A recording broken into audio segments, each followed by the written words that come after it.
Alright. Hey there, folks. As you can probably tell by what's on my face, I'm about to review the new VR headset from Google called Daydream. So, let's get this off and...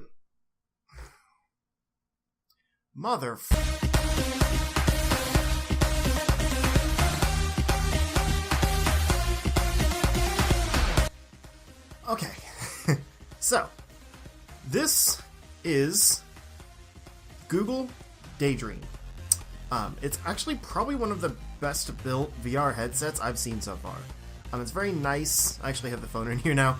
It's very nice. It's very clean. It's comfortable. There's some extra padding on here around the edges, so it actually kind of fits on your face and feels nice. There's a good solid strap that can change size, which I'm not going to do because it's set to my head right now. But yeah, essentially this is all. Just the headset itself is basically just fabric and the lenses, of course. All the tech is in your phone. So, with my fancy green screen here, I'm going to project some of the view of what you see in the headset behind me while I'm kind of showing this off to you. But before I do that, I kind of wanted to do a little bit of an unboxing. Obviously, I already have this here because I've had it for about 2 weeks now. But I was, clever enough to do some pre-editing here when I actually unboxed it. And just like the Pixel itself, this thing was beautifully boxed. So I had to show that off. So I'm gonna, lay that over this and give you guys an idea of how cool this thing was in its box. So it, it's a very small box. It all kind of fit together, and then you just pull it out, and it's there. Like, it is a thing. The instructions, the controller, all of that is just kind of nicely packaged in. And I don't know, I was just really impressed. Like, the use of space, they knew what they were doing. And as I've said before, I'm a sucker for some sweet packaging. And what's also cool about this thing, now that we're back to my beautiful face here, aside from being able to just kind of open the hatch here and put your phone in, also there's this slot that the controller goes into. So, yes, this has a controller, I'll get back to that. But if you want to take this around with you, you just pop this bad boy in here, close it up, and it's a self-contained unit. Like, you just throw this in your bag, you don't have to worry about losing the controller or anything to it. It all just works together. Obviously, you can't have that in there and the phone in there, but why would you want to? So yeah, so far, very impressive piece of technology. They really knew how they were designing it. Very well made. But aside from just, the aesthetics of it all, let's delve into a little bit of how it actually works. So like I said, out of the box, it comes with the thing itself, the instructions obviously, and this cool controller, which is kind of what sets it apart from other mobile headsets. The closest thing to it really is the Gear VR, which is another kind of specific, device made only for certain phones, which in that case is the Samsung phones. I believe it only works with the Samsung S7, since the Note 7 is no more. I'm not bitter again. Don't worry about it. But yeah, this controller is super cool. I'll try and kind of get it up in here. There's 2 buttons and a trackpad, and then volume controls on the side.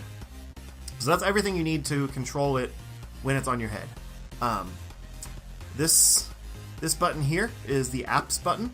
So you can tap that at any time, or push that at any time to actually go into your apps drawer that work with VR.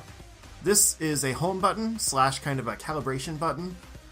It will take you automatically to the Daydream home, and also will recalibrate the mouse cursor on here, because essentially it works with Wi-Fi Direct. There's no IR technology or anything built into here, but the phone is kind of synced into it so that they work together as far as the location and pointer of it goes.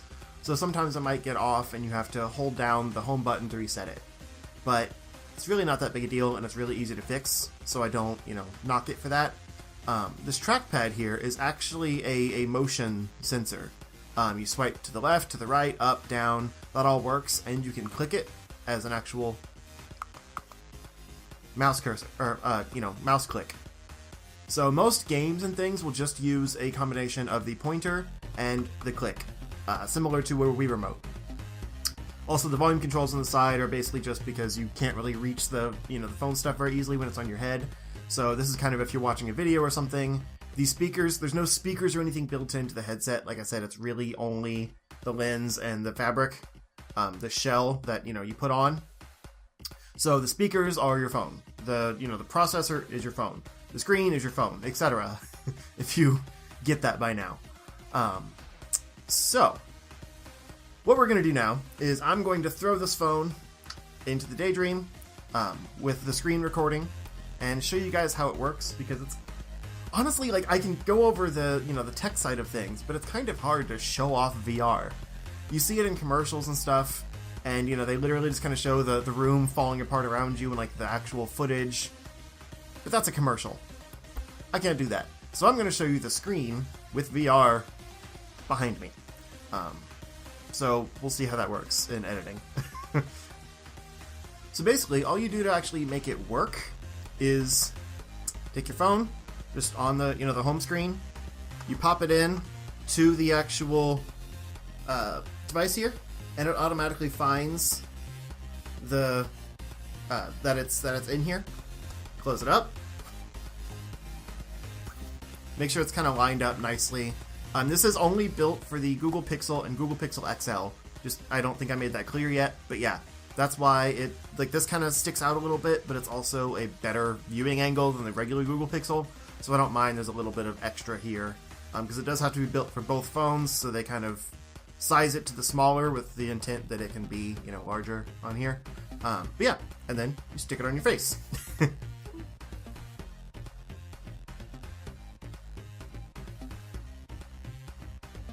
One thing I will say is it actually fits pretty comfortably.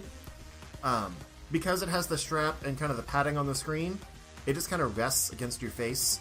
There is a bit of a gap down by my nose, at least, and pretty much everyone that I had try this with me also noticed a bit of a gap on the nose.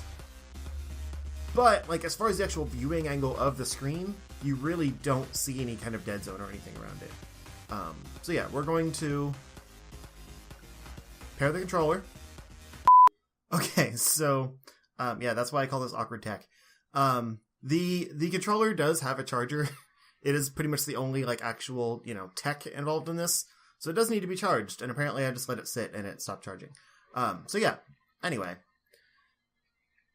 this is the Daydream home screen. You can look around. There was a little bit of a game involved in kind of setting this up. I think I can actually get to it somehow, but I'm not going to. But yeah, so you have the things that you can actually do on here, and see the cursor kind of points between them. I've downloaded a few things already, like this cool Fantastic Beasts tie-in game where you use the cursor as a wand. You can do any of the YouTube VR videos. There's a few kind of experiences. You can visit an art museum, go through actual locations. There's also some cool Hulu VR experiences. My brother tried one that was an exorcism thing. I'm not going to go through really any of these. But my brother showed an exorcism thing where you're in the room as an exorcism is happening. And apparently it was pretty terrifying. I haven't tried it, but yeah. So then you can go to your library and see all of the things that are available. There's not a lot right now, and even less free stuff, which, with this just being kind of experiment right now, I didn't want to pay for anything. But I will play, let's see. This looks like Spyro. I should probably not have the game volume going.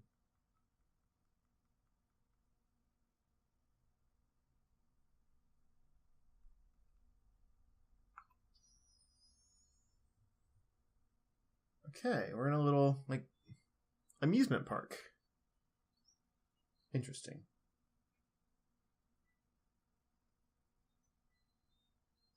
What do we do? Ah.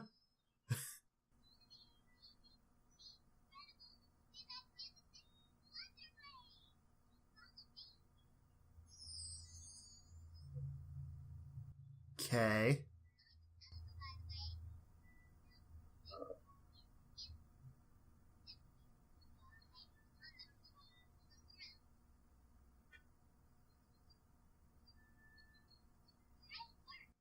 Okay. That's actually a really cool method of character movement. Because it's like a built-in analog stick.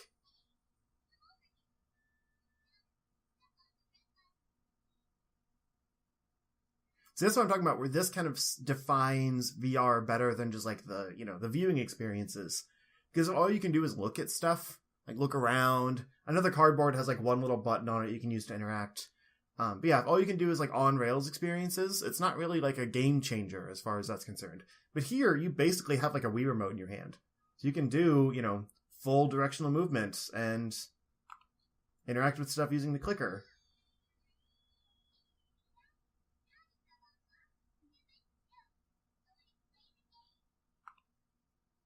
I'm pretty sure this is a kid's game, by the way, but it's cool. We're just trying it out anyway.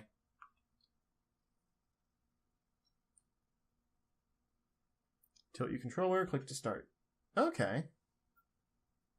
Neat. Tilt my cow. Come on. Oh god, this is harder than it looks. Okay. Wait, do I leave? Do I drop off? Cow murder. What?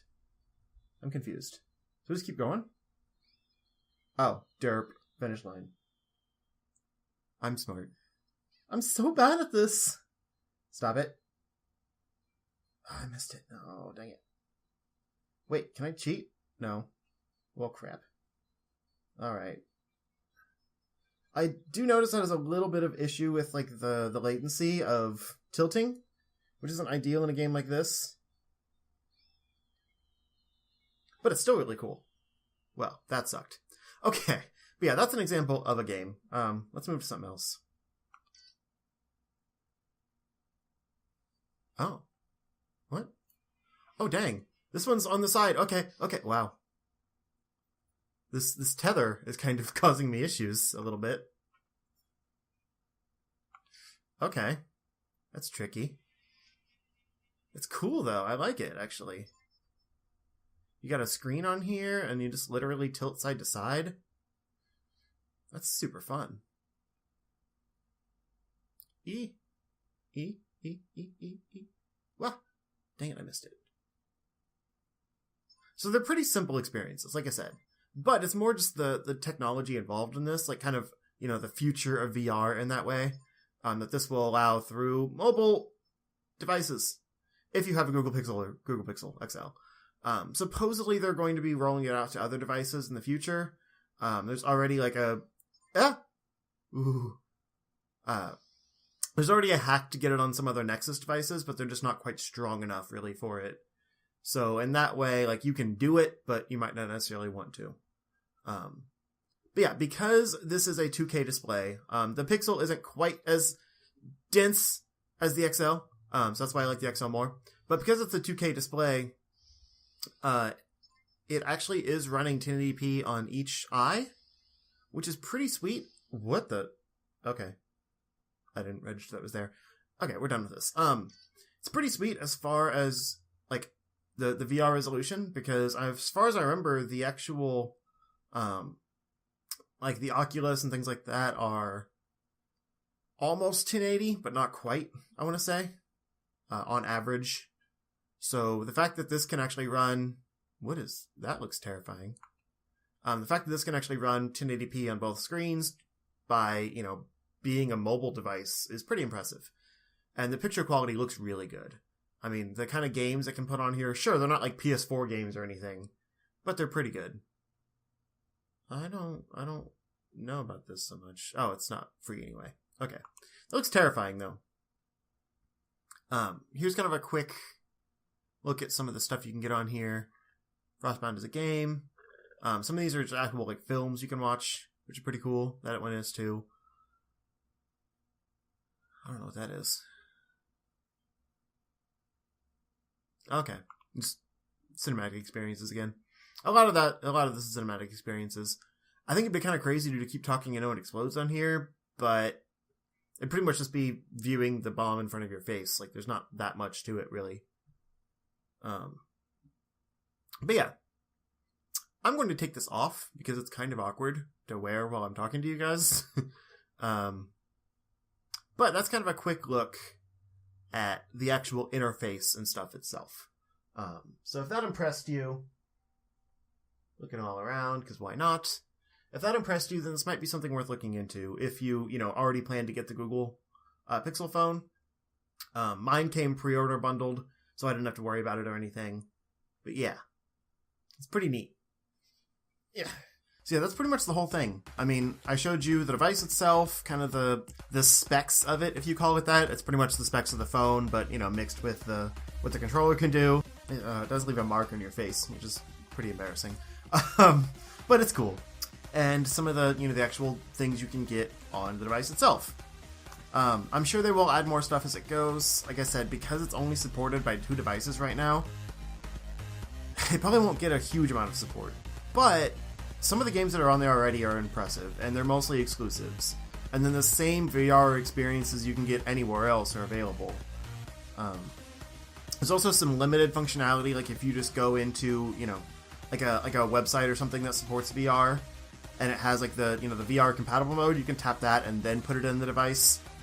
It kind of disappoints me there's no actual like desktop experience on there where you can just like use your phone as like a VR screen, but that might come in the future.